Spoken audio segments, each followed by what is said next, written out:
Hello, good morning সবাইকে। So very sorry, জানি যে আমি অলমোস্ট 2 দিন মনে হয় ব্লগ দিতে পারিনি। এখনও খটপট খটপট আওয়াজ শুনতে পাবো কনস্ট্রাকশনসের জন্য।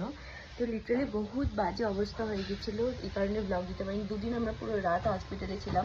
কাল রাত পরশু রাত কী হয়েছিল না, হঠাৎ করে সব ঠিক ছিল। আমি তো ব্লগও করলাম যে আমি অফিস গেছিলাম অ্যান্ড অল। ওরপর যে ওই দিনকারই কথা বলছি, যে হঠাৎ করেই ওর লুসি মানে যে ফ্রেন্ডটা আছে, ওর যে ডগটা আছে লুসি, ওকে তো দেখে হয়েছে কত কিউট কত মিষ্টি। ওর এমন বাজেভাবে ওর মা ওকে একটা ট্রিট দিচ্ছিল, মানে আমার ফ্রেন্ড ওকে একটা ট্রিট দিয়েছে, এই গলার এখানটাতে এমনভাবে আটকে গেছে যে ও না নিঃশ্বাস নিতে পারছে প্রপার, না কিছু করতে পারছে। আমার এত ভয় পেয়ে গেছিলাম। ভাবলাম যে ঠিক আছে, ঠিক হয়ে যাবে।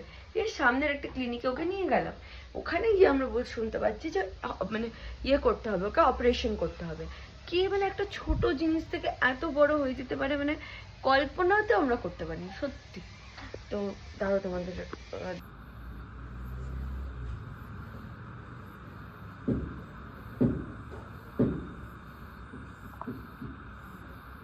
তো দেখলেও কি সুন্দর মিষ্টিভাবে ঘুমাচ্ছি। ইনফ্যাক্ট সকালে ওকে এখন স্যালাইন দিয়ে নিয়ে আসলাম।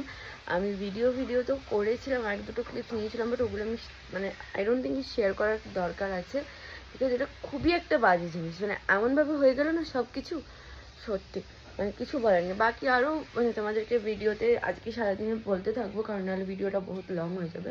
এখনকার মতন এইটুকুই আপডেটস দিলাম, অ্যান্ড বাকি আর কীভাবে কী হলো আমি সবটা তোমাদের প্রসেস এক্সপ্লেন করবো।